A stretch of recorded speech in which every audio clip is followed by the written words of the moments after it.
Menurut ngarso dalem yang ke-9 itu Jawi. Jawa niku jiwa kang kajawi. Orang Jawa itu orang yang paling banyak berdoa sebetulnya. Itu keseimbangan alam sebenarnya sudah dijaga dari nenek moyang masyarakat Jawa itu sendiri. Jadi ketika ditanya kejawen itu apa, kejawen itu ada.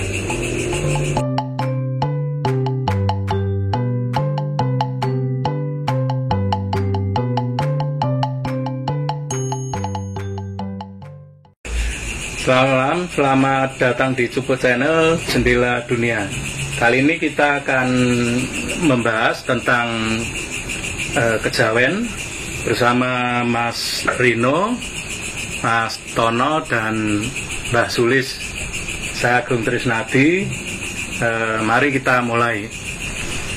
Monggo Mbah Sulis, kira-kira kejawen itu apa ya? Ya, terima kasih. Kalau lihat dari kejawen itu pasti banyak yang mengira-ira bahwa itu angan-angan akan terbang ke sisi yang sebenarnya terlalu pribadi di masyarakat Jawa. Tapi sebenarnya sisi kejawen sendiri itu meliputi banyak hal yang perlu diperhatikan. Tidak hanya sisi spiritual, tapi juga menyangkut budaya, menyangkut keseharian masyarakat Jawa sendiri, dan masih banyak lagi yang mungkin tidak terpikirkan oleh banyak kalangan sampai sekarang. Itu menurut saya. Jadi perlu kalau berbicara masalah kejawen akan terlalu banyak yang perlu dikulas satu persatu. Salah satunya kejawen itu menyangkut tata hidup masyarakat Jawa itu sendiri, meliputi hasil budaya. Hasil budaya itu bermacam-macam juga, dari seni musik, seni gambar, seni olah seni yang ada di masyarakat. Semoga saja saya tidak salah dalam menganalisa. Jadi intinya kejawen itu segala sesuatu yang menyangkut cara hidup orang Jawa dan bagaimana kehidupan orang Jawa, gitu. Ya.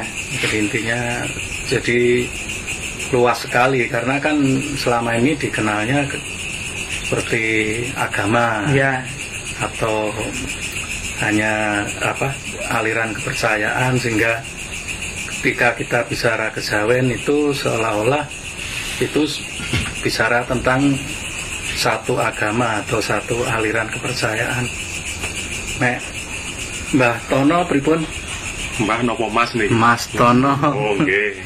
Jadi kalau menurut saya itu kejawen itu kan dari, kalau kita mengambil dari literatur yang ada di keraton, itu sebenarnya adalah percampuran yang antara Sufi Islam, Hindu, dan Buddha, dan tentunya dengan kepercayaan lokal gitu.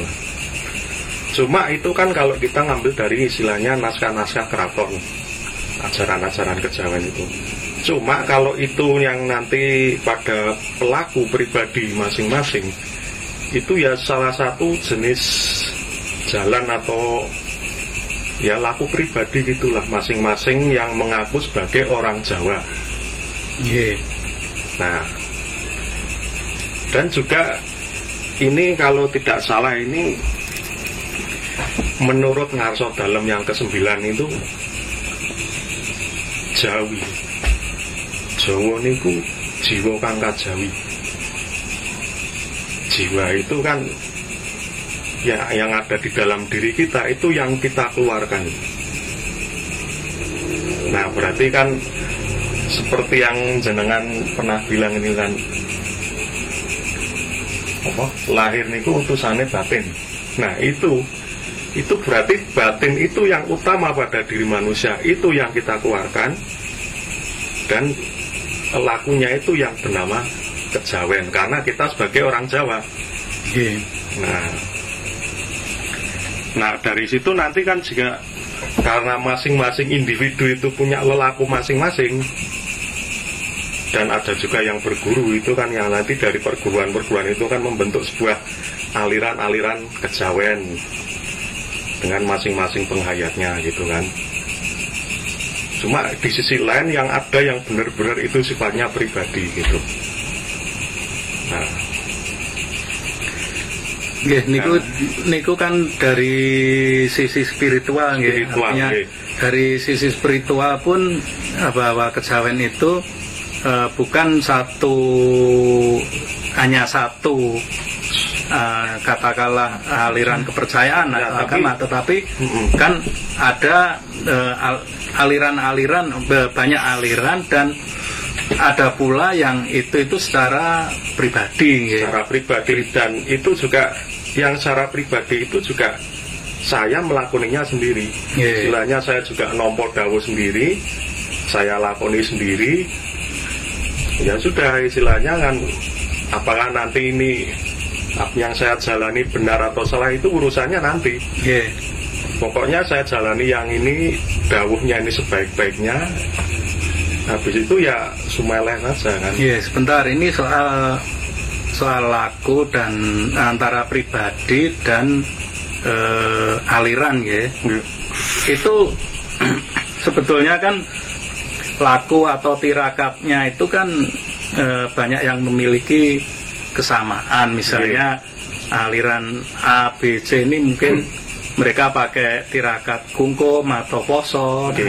Yang pribadi pun akan ada juga yang laku seperti itu, dan mungkin bisa sendiri-sendiri atau mungkin malah dilalah dalam satu lokasi itu bisa bersama ya. Semestinya ya contohnya kita ini kan, ini bisa ketemu, ini kan kita berempat ini kan istilahnya kita ada kesamaan frekuensi gitu kan. Cuman ini kembali lagi ke definisi kejawen tadi. Itu kalau menurut Kang Tono itu hanya terbatas di spiritualnya, atau seperti yang Mbak Sulis tadi bahwa kejawen itu luas, bahwa mencakup semuanya. Ya kalau di secara umum ya memang itu sebenarnya sangat luas kan, itu kan sebuah produk budaya kan. Jadi ya seperti kita mau apa gitu, jadi misalnya mau nebang itu pohon bambu itu ada mongsonya gitu kan, itu juga salah satu ilmu kejawen. Jadi misalnya mau bangun rumah gitu kan ada hitung-hitungannya gitu kan, itu kan sebagai aplikasi kita sehari-hari gitu. Artinya kan cara hidup orang Jawa itu seperti apa, itulah yang disebut kejawen. Kalau Mas Rino pripun Mas? Kalau saya sih mungkin lebih simpel. Jadi kalau di persepsi saya itu bahwa karena dilahirkan pada letak geografi tertentu dengan alam yang mendukung, akhirnya melahirkan adab. Dan adab itu yang menjadikan basic dari kejawen. Jadi ketika ditanya kejawen itu apa, kejawen itu adab. Ketika timbul pertanyaan lagi, apakah itu bisa dijadikan barometer? Bisa. Kenapa? Karena memang di kejawen sendiri kan banyak aliran A, B, C dan segala macam. Cuman kesamaan itu yang menjadikan adabnya sama. Jadi apapun alirannya, nanti ketemunya adabnya sama. Adab perilakunya, adab perbuatannya, adab tutur katanya. Jadi ketika ditanya kejawen itu sama dengan apa, ya adab. Jadi adab itu persamaan katanya mungkin pola yang dilakukan.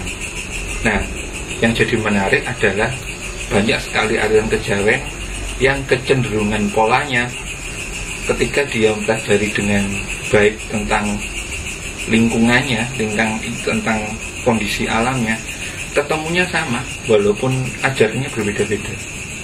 Itu yang akhirnya saya menyimpulkan kalau mungkin kejawen itu adalah adab. Jadi intinya di adab itu kan semacam perilaku atau ini arahnya ke spiritual ya Mas? Bukan. Jadi adab itu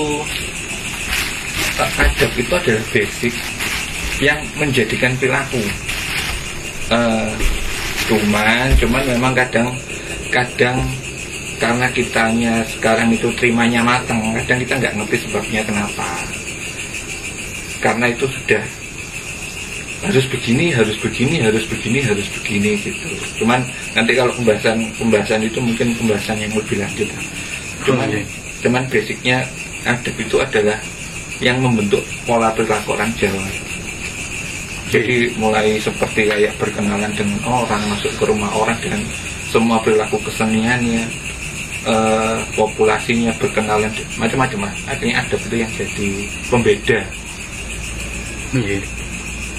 Kalau menurut saya sih, saya setuju bahwa kejawen itu umum ya, segala sesuatu yang atau perilaku atau termasuk produknya juga sebetulnya, karena kan konotasi kejawen itu kan sekarang ini aliran kepercayaan atau agama, padahal kan kalau dari istilah asal katanya kan kejawen itu kan segala sesuatu tentang Jawa ya, termasuk itu produknya. Produk itu bisa dari seni, termasuk batik itu sebetulnya kan juga masuk kejawen, karena batik pun itu khas dan itu ada filosofi macam-macam, motifnya itu mengandung filosofi dan doa tersendiri yang itu juga tidak bisa ditemukan di jarang lah, mungkin ada di budaya lain, tetapi itu memang khas sekali produk Jawa. Jadi intinya seperti itu. Monggo kira-kira Mbak Sulis atau Mas Tono nek mau ada tambah lagi, monggo kita bahas. Dari semua yang diungkapkan tadi itu sebenarnya timbul satu persamaan. Mas Rino membilang itu adab itu seperti pola hidup orang Jawa yang menimbulkan nanti pola itu diterapkan keseharian itu, pola itu akan menimbulkan hasil budaya.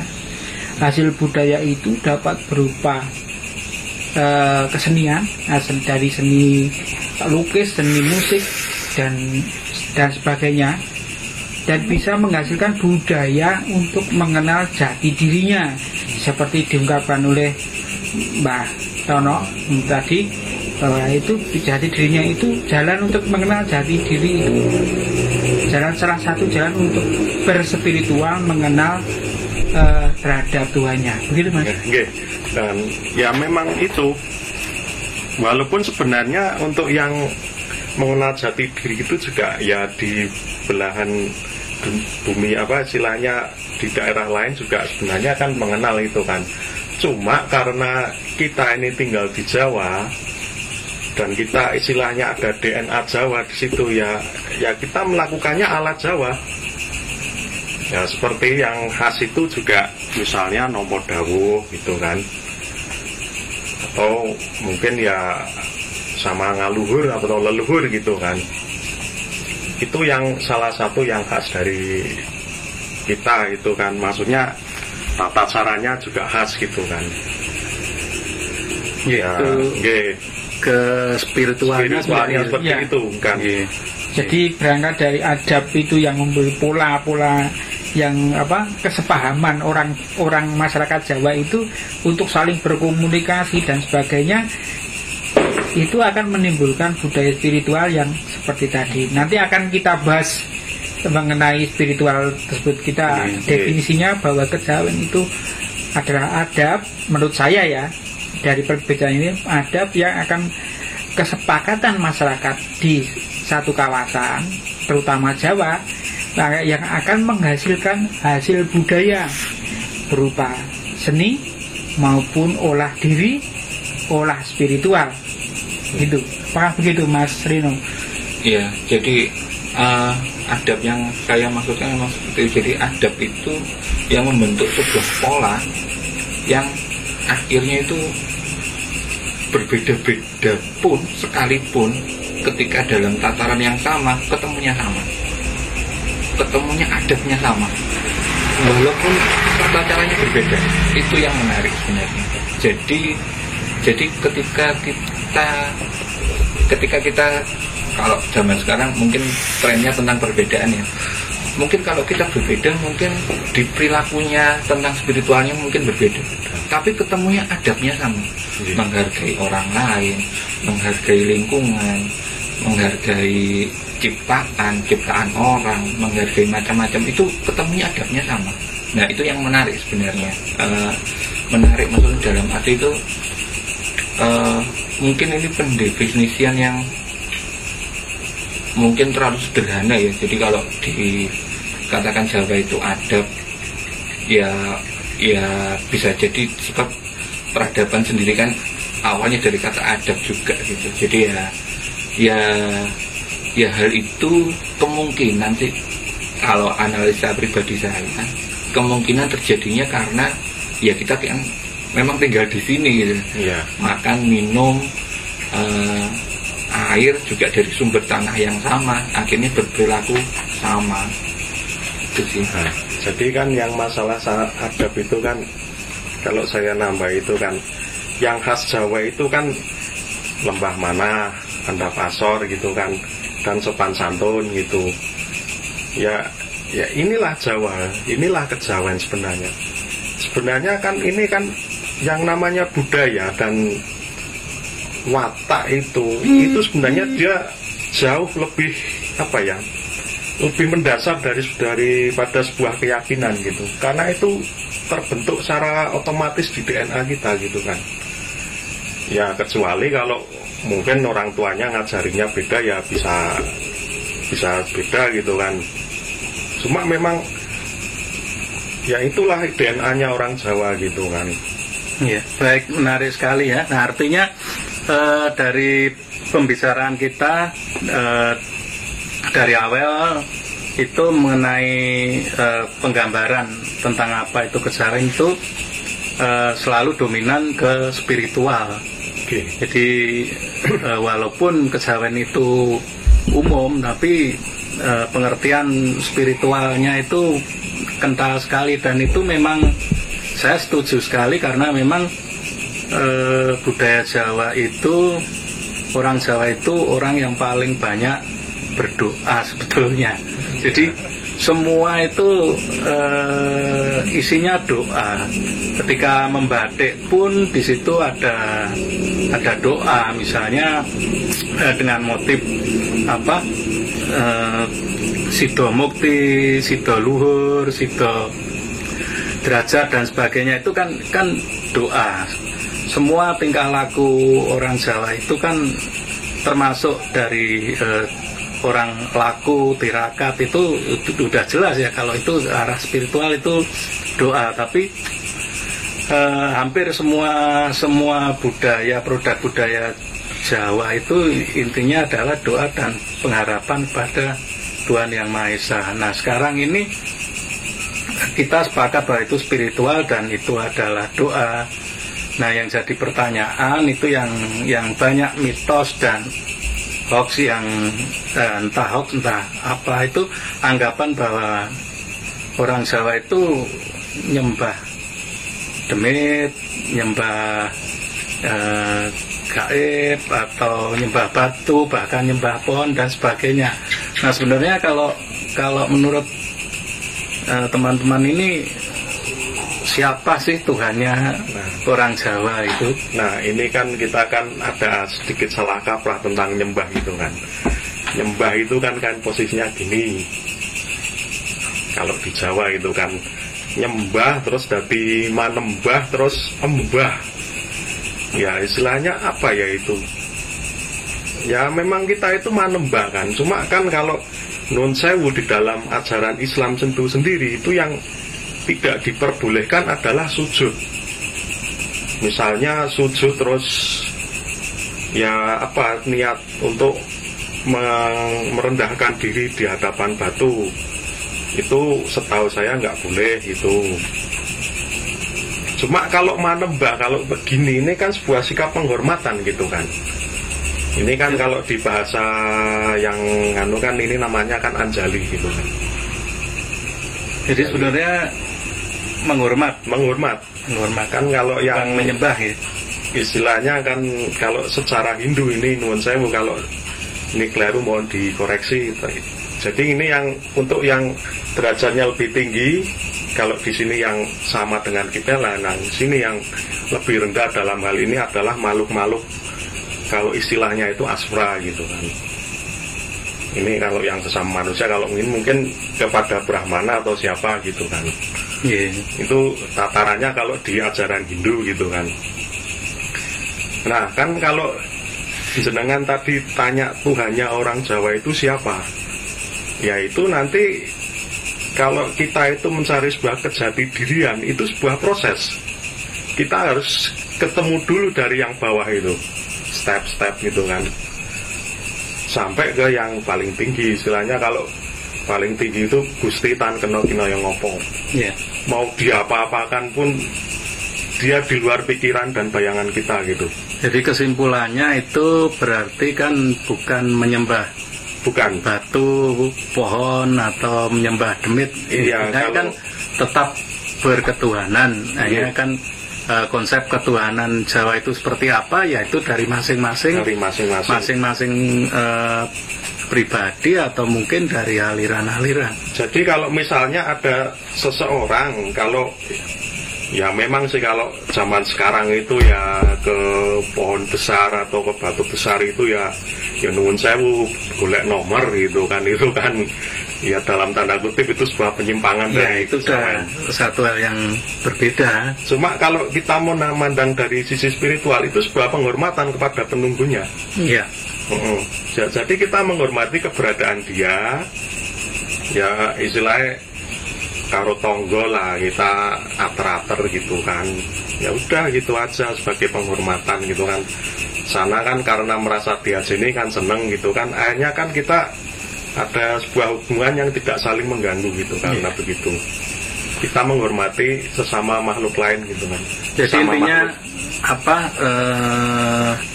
hubungan sosialnya orang Jawa itu bukan hanya sesama manusia, tetapi dengan makhluk lain. Bisa itu alam atau yang lainnya. Mbah Sulis pripun, Mbah? Masyarakat Jawa itu unik sebenarnya. Kalau mau digali di tengah masyarakat zaman dulu, itu keseimbangan alam sebenarnya sudah dijaga dari nenek moyang masyarakat Jawa itu sendiri. Perilaku yang mengkeramatkan sesuatu seperti pohon besar, batu besar, lalu hal-hal lain yang bersifat goib, itu seperti yang dikatakan Mbah Tono tadi, itu suatu bentuk penghormatan. Dan itu salah satu juga untuk memelihara keseimbangan alam. Kalau pohon itu diberi diberi istilahnya, kalau secara awamnya cuma sesaji atau diberi kain mori di lingkungan, itu kan menjaga supaya pohon itu dipelihara untuk tumbuhnya. Itu akan hasil akhirnya mata air juga akan terjaga. Tapi sekarang karena dianggap itu suatu hal yang menyimpang dari ajaran spiritual yang notabene yang diakui sekarang, maka hal-hal seperti itu tidak terpelihara. Dan akhirnya kita lihat sendiri banyak mata air yang sudah kering, banyak hal yang hilang dari kita peradaban hidup. Jadi kesimpulannya itu tentang penghormatan kepada alam itu adalah untuk supaya lestari dan hubungannya harmonis seperti itu ya. Nah, ketika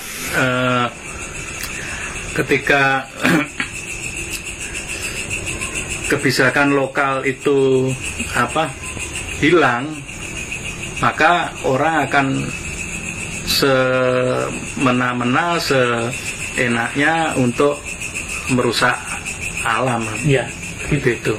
Mas Rino pripun, Mas? Nambahin dari teman-teman semua. Jadi bedanya gini,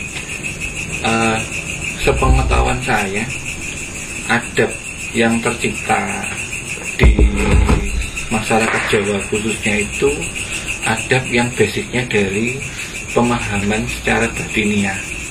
Jadi kalau dianggap apakah kejawen itu kebatinan, bisa dikatakan iya, karena adabnya itu berangkat dari batin. Oleh sebab itu ada banyak ungkapan-ungkapan istilah Jawa lama yang menyebutkan masih bau kencok, sik gurung ilang pupuk lempuyangi, atau ndak Jowo. Itu artinya dia masih mengingkari kata batinnya. Kenapa? Karena orang Jawa percaya ketika kata batinnya itu tidak diingkari, maka adab itu terbentuk dengan sendirinya, dan itu sama. Dan kemudian ketika sebenarnya ketika diomong menghormati alam sekitar, mungkin bukan persepsi saya sih, bukan kayak gitu ya. Jadi karena manusia itu tahu bahwa nek uripe enak atau hidupnya bakal enak itu kalau begini, maka dia menjaganya. Jadi sebenarnya kalau dibilang benar-benar menghormati tanpa mengerti fungsinya, enggak. Orang Jawa itu prinsipnya adalah dia tahu dan dia berbuat. Jadi dia tahu dia harus begitu, maka dia berbuat begitu. Kenapa dia melakukan itu? Kenapa sebabnya? Karena dia tahu kenapa. Maka itu mungkin orang lain ngomongnya menghormati, tapi sebenarnya orang Jawa tahu perilaku itu kenapa. Baik, itu kalau untuk masalah dengan lingkungan ya, itu kembali lagi ke pertanyaan sebenarnya ketuhanannya itu seperti apa? Tuhannya itu siapa? Itu pertanyaan Tuhannya itu siapa itu sebenarnya di seluruh belahan dunia atau di seluruh manusia itu sebenarnya sangat menarik topik itu sebenarnya. Jadi ketika ada yang tanya siapa Tuhanmu, karena kan intinya gini loh, maksudnya bahwa anggapan bahwa orang Jawa itu nyembah batu, nyembah pohon, arahnya ke situ. Oh, apa itu benar? Enggak. Nah, itu enggak. Masalahnya. Jadi taruh contoh nih, batu. Kenapa batu itu kok harus katakanlah dilihat, dihormati dan segala macam? Itu faktornya banyak sekali. Ada beberapa batu itu yang dijaga sirkulasinya agar tidak ambruk, itu ada. Yang akhirnya sampai dikasih sesaji, dikasih pengaman, penguat dan segala macamnya itu ada.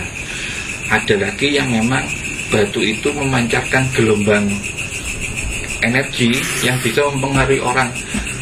Biar tidak terganggu gelombang energi itu, dikasih energi yang untuk menetralkan, itu juga ada. Maksudnya kasus baik kasus kadang berbeda-beda.